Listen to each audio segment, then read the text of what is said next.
हाय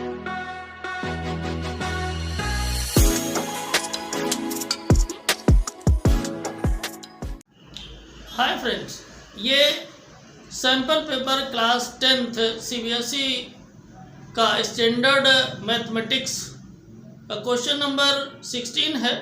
इसको आप ध्यान से देखें, अच्छा क्वेश्चन है। There is a square board of side 2a units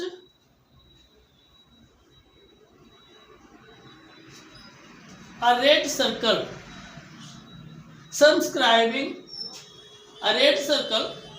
Jaydev is asked to keep a dot on the above said board. The probability that he keeps a dot on the shaded region is. मतलब ये है कि एक square board है, ध्यान से देखें इस तरह से, मतलब इसकी लेंथ और ब्रेड्थ इक्वल है, ठीक है। इसमें एक इसका जो साइड है वो 2a है। जब एक साइड 2a है तो ये स्क्वायर है, तो हर एक साइड इसकी 2a ही होगी, ठीक है। इसके अंदर एक सर्कल है इस तरीके से, ऐसे, जो ऑल साइड्स को इस तरीके से टच करता है, ऐसे, ठीक है, इस तरह से टच करता है। इसका सेंटर ये है और ये रेडियस हो जाएगी, ठीक है। आपको समझ में आ रहा? इसको रेड से शेड कर दिया गया है, कैसे? रेड कलर से, क्लियर। अब ये जो कहा गया है इसमें कि the probability that he keeps the dot on the shaded region, मतलब शेडेड रीजन में वो जो है जयदेव वो डॉट जो है कि यानी पुट करना चाहता है, तो उसकी प्रोबेबिलिटी क्या होगी ये निकालना है। तो सबसे पहले हम लोग इसमें करेंगे क्या, ये ध्यान से देखें। तो सबसे पहले हम एरिया निकाल लेंगे स्क्वायर का, ठीक है ना। क्या हो जाएगा? एरिया ऑफ द स्क्वायर क्या होता है? Side into side. तो साइड, एक साइड 2a है, फिर साइड वही है, तो 2a इंटू 2a क्या हो जाएगा? 4a स्क्वायर, ठीक है ना। ये इस जो स्क्वायर है उसका एरिया आ गया।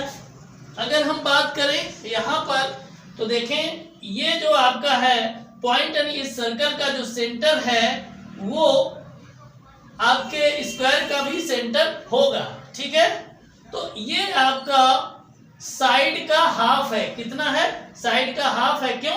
क्योंकि जो इसका डायमीटर है वो किसका, सर्कल का जो डायमीटर है वो स्क्वायर के साइड के इक्वल है, और जो रेडियस होती है वो डायमीटर की आधी होती है, यानी हाफ होती है, ठीक है। यहाँ पर हम देखते हैं कि जो डायमीटर है वो स्क्वायर के साइड के इक्वल है। इस वजह से जो उसकी रेडियस होगी वो डायमीटर की हाफ होगी, यानी स्क्वायर के साइड की हाफ होगी।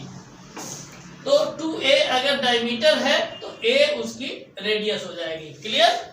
तो यहाँ पर हम लोग निकालेंगे एरिया ऑफ सर्कल, ठीक है। क्या फार्मूला होता है? पाई आर स्क्वायर, क्लियर। अब यहाँ पर क्या करेंगे? पाई और आर की जगह पर रख देंगे a, यानी पाई a स्क्वायर, ठीक है। ये रेडियस किसका, ये एरिया हो गया किसका? सर्कल का। अब हम क्या करेंगे, ये जो शेडेड रीजन है सर्कल के अंदर, पूरा सर्कल के अंदर का जो एरिया है वो शेडेड है, इसका हम निकालेंगे प्रोबेबिलिटी। तो याद रखिएगा एनसीईआरटी में भी इस तरह का एक क्वेश्चन था आपकी लास्ट एक्सरसाइज में जो प्रोबेबिलिटी की है, ठीक है ना, उसी तरह का ये क्वेश्चन है। तो यहाँ पर हम प्रोबेबिलिटी जब निकालेंगे किस तरह से, देखिए, probability of event equal to क्या हो जाएगा? एरिया ऑफ सर्कल, क्या करेंगे? Area of circle upon area of square, ठीक है ना, एरिया ऑफ स्क्वायर, क्लियर। कोई दिक्कत नहीं ना। तो इतना आप लोग नोट कर लीजिए, बस थोड़ा सा और करने को बचा है, आपका आंसर आ जाएगा। नोट कर लें क्योंकि जगह नहीं बची है बोर्ड में।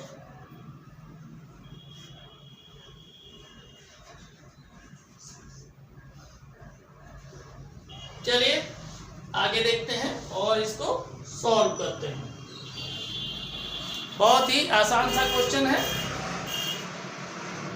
क्या हो जाएगा, ऊपर एरिया ऑफ सर्कल का मतलब हो जाएगा पाई ए स्क्वायर और नीचे क्या हो जाएगा एरिया ऑफ स्क्वायर यानी 4a स्क्वायर।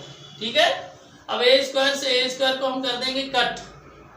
क्लियर, ए स्क्वायर से ए स्क्वायर को कट कर देंगे तो क्या आपका बचेगा पाई बाई 4।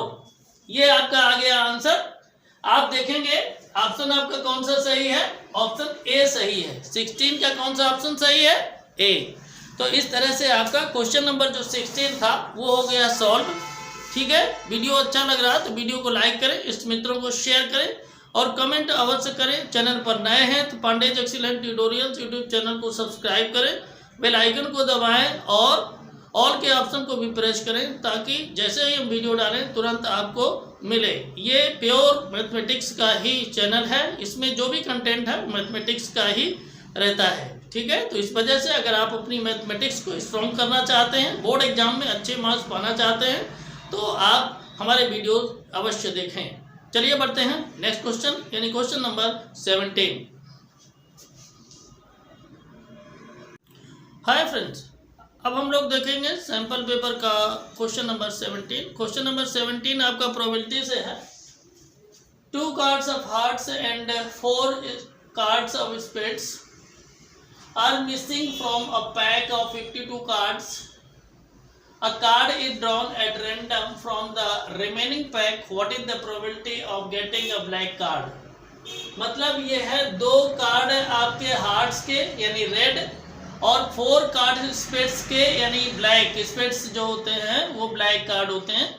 ठीक है, तो ये 52 में से मिसिंग है, मतलब है ही नहीं। तो कुल मिला के बचेंगे कितने, 4 to 6 मिसिंग है तो 52 माइनस 6 अगर कर देंगे तो 46 कार्ड्स आ जाएंगे। फिर क्या बोला है, अ card is drawn at random from the remaining pack. जो रिमेनिंग पैक यानी 46 जो बचा उससे एक कार्ड निकाल लिया जाता है। कहा जाता है कि what is the probability of getting a black card. तो एक ब्लैक उस जो कार्ड निकाला है वो कहा गया है कि प्रोबेबिलिटी निकालिए अगर वो एक ब्लैक कार्ड है। ठीक है ना, तो सबसे पहले हम लोग करेंगे क्या, ध्यान रखिए 52 कार्ड्स होते हैं टोटल। कितने होते हैं, 52 कार्ड्स होते हैं। इसमें आपके 26 जो होते हैं वो ब्लैक होते हैं। कैसे होते हैं, ब्लैक। और जो 26 होते हैं वो रेड होते हैं। कैसे होते हैं, रेड। क्लियर, बात समझ में आ रही। अब देखिए इसमें हुआ क्या है कि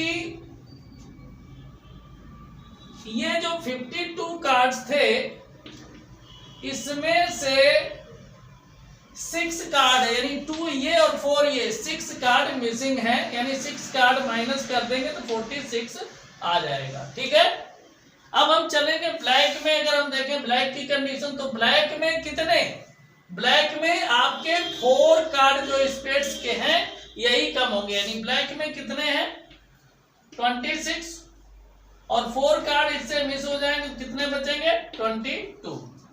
ठीक है ना, तो ऐसी कंडीशन में अगर हम प्रोबेबिलिटी निकालें किसकी, लिखेंगे probability of getting black card, तो क्या हो जाएगी, देखिए ब्लैक कार्ड के लिए आपके कितने बच रहे हैं 22 ऊपर आ जाएंगे। और इसमें टोटल में कितने, क्योंकि नीचे टोटल रहता है तो टोटल में आपके बचे कितने 46। ठीक है, तो आप इसमें देख लीजिएगा यही आपका आंसर आएगा। जो ऑप्शन सही हो उसी में टिक कर लीजिए। ठीक ना, सॉरी यहाँ पर 46 है। तो यहाँ पर आप देखेंगे कि आपका ये जो बी ऑप्शन है ये मैच कर रहा है। देखिए हमने पूरी तरीके से कैलकुलेशन आपको बता दिया है। है ना। तो आप इसको अच्छे से नोट कर लीजिए। क्वेश्चन आपका जो 17 था वो हो गया सॉल्व, ठीक है। जिनको कुछ कम समझ में आया हो तो मैं बता देता हूं, टोटल जो प्लेइंग कार्ड्स होते हैं 52 होते हैं, उसमें से 26 यानी हाफ जो होते हैं ब्लैक होते हैं और 26 रेड होते हैं, ठीक है। अब इसमें पहले ही क्वेश्चन में कहा गया कि 2 कार्ड जो हैं हार्ट्स के यानी रेड और 4 कार्ड्स स्पेड्स के वो पहले से ही गायब हैं, थे ही नहीं।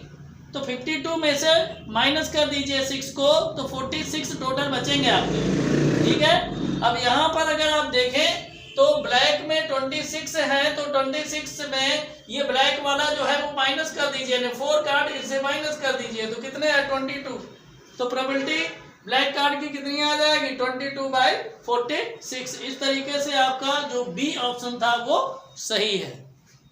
चलिए बढ़ते हैं आगे और देखते हैं हम लोग क्वेश्चन नंबर 18। क्वेश्चन नंबर 18 है the upper limit of the model class of given distribution is, ठीक है। अब यहां पर अगर हम देखें तो 51 है, कितना है 51। यहां पर ये जो दिया हुआ है ये CF है, क्या है CF।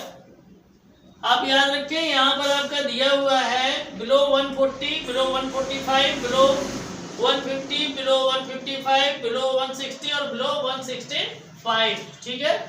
अब आगे अगर हम देखें तो क्या है, यहाँ पर CF दिया हुआ है, देखिए 4, 11, 29, 40, 46 और 51। आप लोग ये गलती करने की भूल ना करें, ठीक है, कि ये आपका फ्रीक्वेंसी है, ये फ्रीक्वेंसी नहीं है, ये कुमुलेटिव फ्रीक्वेंसी है, ठीक है। आप कैसे पहचानेंगे कि फ्रीक्वेंसी है या नहीं है, तो आप ये ध्यान रखें कि ये जो नंबर आपके होंगे अगर असेंडिंग ऑर्डर में है, यानी ऊपर से नीचे की तरफ ये बढ़ते हुए क्रम में अगर हैं, तो आप ये मान लीजिएगा कि ये आपकी फ्रीक्वेंसी नहीं है, क्या है कुमुलेटिव फ्रीक्वेंसी है। तो आप इसको सबसे पहले क्या करेंगे, फ्रीक्वेंसी में चेंज करेंगे, उसके बाद ही आपका पता चलेगा कि आपका अपर लिमिट कौन सा है मॉडल क्लास का, जब आप मॉडल क्लास उसका निकालेंगे, ठीक है। तो ऐसी कंडीशन में सबसे पहले हम लोग क्या करेंगे, इसका निकाल लेंगे फ्रीक्वेंसी। तो फ्रीक्वेंसी निकालने के लिए नीचे से शुरू करेंगे ये, तो 51 से हम क्या करेंगे 46 को माइनस कर देंगे, तो क्या आ जाएगा 5, ठीक है। इसके बाद में क्या करेंगे, यहाँ देखिए 46 से 40 को माइनस कर देंगे तो 6 हो जाएगा। फिर 40 से 29 को माइनस कर देंगे तो 11 आ जाएगा। फिर 29 से 11 को माइनस कर देंगे तो कितना आ जाएगा 18 आ जाएगा, ठीक है। और यहाँ पर 11 से 4 को माइनस कर देंगे तो 7 आ जाएगा। और ये जो ऊपर वाला 4 है इसको जस का तस रखेंगे, इसमें कुछ चेंज नहीं होगा, ठीक है, क्लियर। अब देखें ध्यान से, यहाँ पर आपका जो मॉडल क्लास होता है, आपको पता है मॉडल क्लास वही होता है जिसकी फ्रीक्वेंसी सबसे ज़्यादा होती है। यहाँ पर आप देखेंगे कि सबसे ज़्यादा फ्रीक्वेंसी ये वाली है, ठीक है ना, ये फ्रीक्वेंसी सबसे ज़्यादा है। और इसके सामने का जो ये आपका क्लास होगा यही आपका मॉडल क्लास है, ठीक है। तो यहाँ क्या हो जाएगा, मॉडल क्लास कितना हो जाएगा 145 to 150 हो जाएगा ना। तो आपसे पूछा गया है क्या, अपर लिमिट, तो अपर लिमिट कितनी हो जाएगी, अपर लिमिट कितनी होगी, देखिए ये लोअर लिमिट है, ये अपर लिमिट है, तो अपर लिमिट हो जाएगी 150, ठीक है। कितनी हो जाएगी अपर लिमिट 150। और आपके जो ऑप्शन इसमें दिए हुए हैं वो ऑप्शन दिए हैं, ऑप्शन ए है 165, ऑप्शन बी है 160, ऑप्शन सी है 155 और डी है 150। तो आपका लास्ट वाला ऑप्शन सही होगा, जो कितना है 150। चलो हम ऑप्शन आपके लिख देते हैं यहाँ पर छोटे छोटे में, ठीक है। पहला ऑप्शन कितना है आपका 165, और दूसरा ऑप्शन है 160 और सी वाला जो ऑप्शन है वो है 155 और डी वाला ऑप्शन है 150। ठीक है ना, ये आपके ऑप्शन है। तो आपका जो ये डी वाला ऑप्शन है यही सही होगा। देखिए हमने आपको ये क्लियर कट बता दिया है। आपको इसमें बस एक ही चीज ध्यान रखना है कि अगर आपका बाई चांस इस तरह से असेंडिंग ऑर्डर में दिया हो तो कतई आप लोग फ्रीक्वेंसी मानने की भूल ना करें। ठीक है, ये आपका असेंडिंग ऑर्डर में अगर बढ़ते हुए क्रम में लिखा हुआ है, इसका मतलब ये क्युमुलेटिव फ्रीक्वेंसी है। उसको इस तरीके से फ्रीक्वेंसी में चेंज करने के बाद ही आगे बढ़ेंगे। ठीक है, बस यही ट्विस्ट था इस क्वेश्चन में, इसको आप लोग जरूर याद रखिएगा।